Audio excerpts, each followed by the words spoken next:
So what guiding principles have shaped your practice? I listed some, just like some words. So empathy, advocacy, safety, dignity. You don't have to use those words. Those are just I'm going to go with empathy. okay. My mom is an empathetic person, helped me with my struggles and kind of paved the way for me to care for others.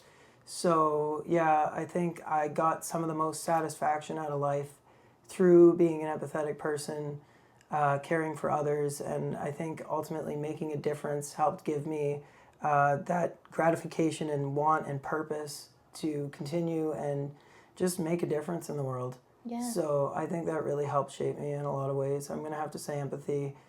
And then what were some of the other ones? I also said advocacy, safety, and dignity. Yeah, advocacy as well, just because I think, especially when I was growing up, you could have been labeled as the dumb kid, for a better lack of words, having not the same learning abilities. But what people fail to understand is you're just smart in a different way, right? You're not defined by your disability. It just, it defines your abilities in other ways. Yeah. So, yes, I do advocate for those children that, maybe we don't think are going to be successful or people, not that we think, but like would get labeled as Society. that child wouldn't be successful or Yeah. he doesn't know, he's not smart. Yeah. No, we don't want to have that kind of mentality towards people that learn differently, right? Yeah.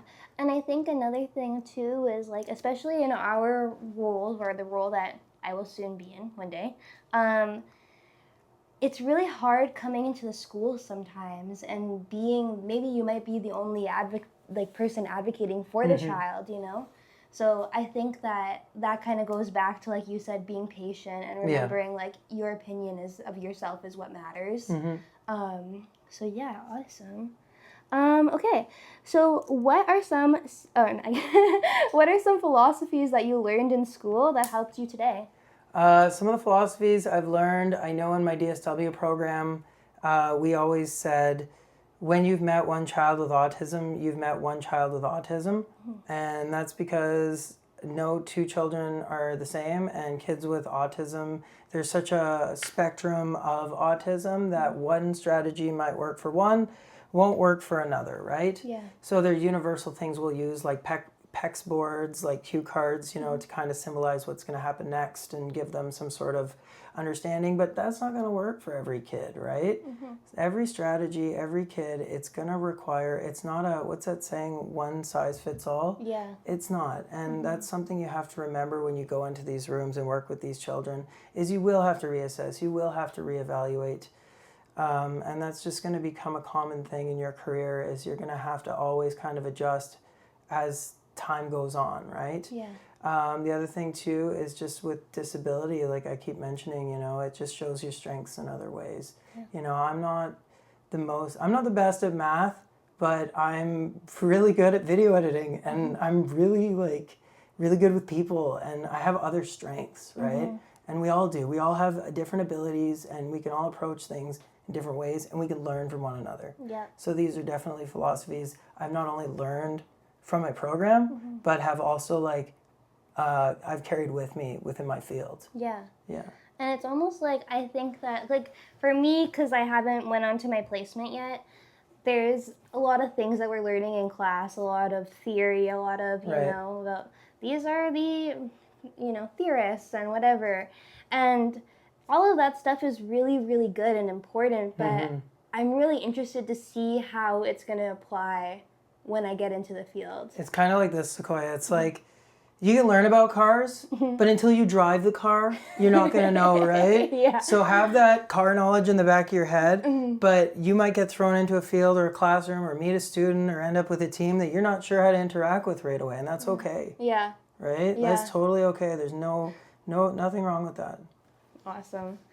So the other one, I put this one in because I think that this is really important to everything that we do working with kids. Yeah. So what role do you believe resiliency plays in a children's development? The ability to adapt. Yeah. You have to adapt. You have to be strong. You have to be tough. You have to know when to, stand up for yourself and show yourself some love.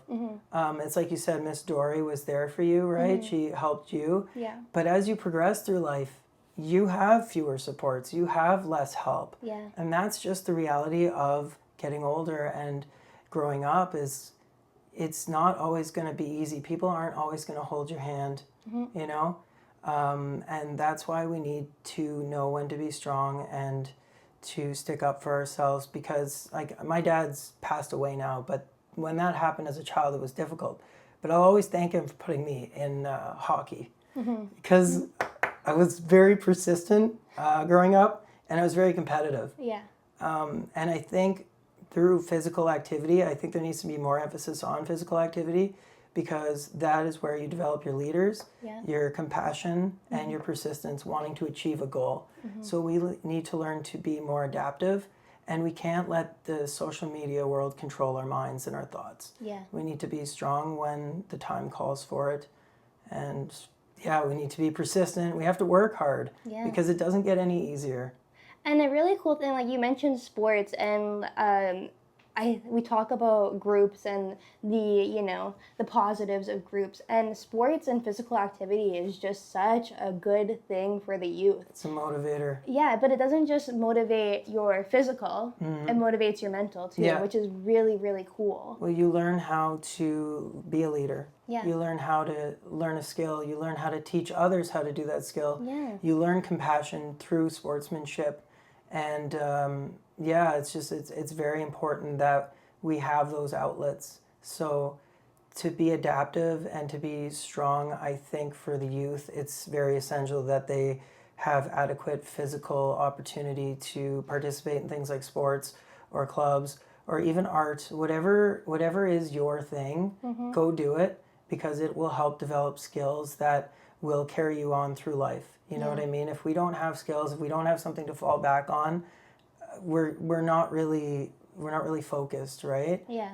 Everybody needs something that's helpful and healthy, and if it benefits your body physically, great. If not, at least you still have it, right? Like art, for instance. Yeah. You know? So what would you say, this is not on my thing, so what do you do now that is beneficial to like those things that you were talking about? I'm a bit of a hobbyist. I do a lot of things. I'm a master at none, but I do a lot. Okay. So I do a lot of video editing. Yeah. So I'm really into, and I'll produce and make like content like crazy. Like I do anything from travel videos to music videos to educational videos. I've done the Christmas concert here for the last like 4 or 5 years. I think it's is it on the YouTube channel? Yeah. Go check out the YouTube channel, St. David's. Super St. David, and then my personal one, Brandon Antonioni. So yeah, like I just love creating content. It's such a outlet for me because I've always wanted to be a musician. So I'm not truly a musician, but I mess around a lot with covers and the artistic side. I love making videos. So I'll find a funny or popular song, I'll cover it, I'll make a music video for it, and then I'll get all my friends involved and I'll make it like a huge production. And it's for like, I don't know, like 100 views, and I don't care because it's like my outlet. Yeah. Right? And sometimes they take off. Sometimes I'll get like, I think I think my most is like 4,000 views on a music video I shot for free on a cell phone. I'm like, okay, that's pretty good. I'm down. That's so cool. Yeah. And then the other one for me is jiu-jitsu. Okay, cool. I've been doing martial arts on and off all throughout high school. But for me now, it's just such an outlet, like especially in this field where some days are hard and other days you start to, you get down on yourself, like, why wasn't I better? Or why do I feel like this today?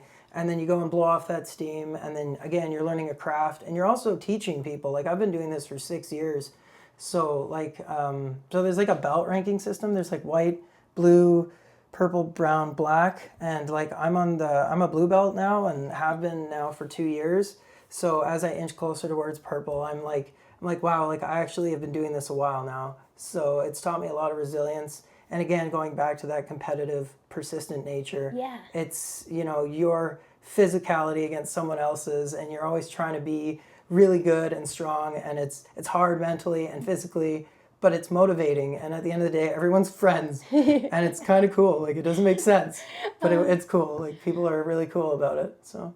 So back, like you were saying, like the motivation too, it's almost like, yes, you're fighting somebody else, but they're motivating you and you're motivating yourself 100%. To be better every time. It's the right? only environment where someone can like, I don't know if you want to add this or not, but like someone can choke you out and then you're like, hey man, that was really cool. Can you show me how you did that? Like it doesn't make sense. It's like, oh, well, what I did to choke you out is I put my arm here. Oh, here, let me try that on you. Like it's the weirdest thing these guys do, and like girls too. I've had my butt kicked by numerous girls too.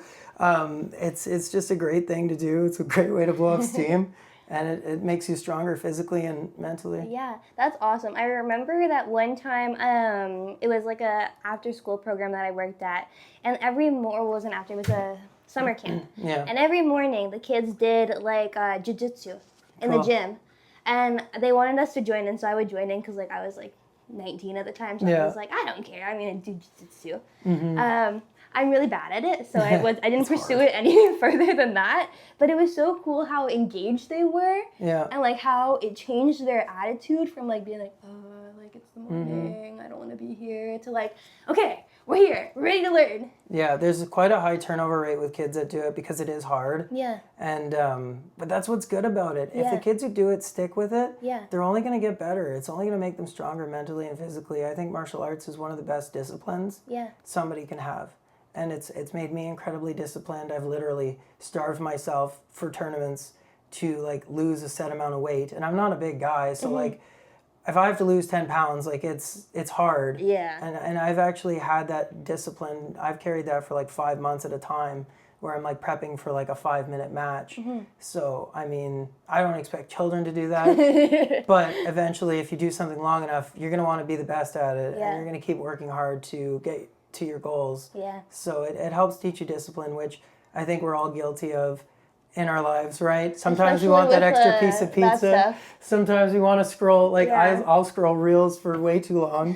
Or, you know, like there's like that new Netflix series, you're like, I don't care, I'm going to watch the whole thing. Yep. You know, so we're all guilty of that. Like but it's all about balance at the end of the day. Yeah. You have to have balance in your life, and you have to know when to be disciplined. Yeah.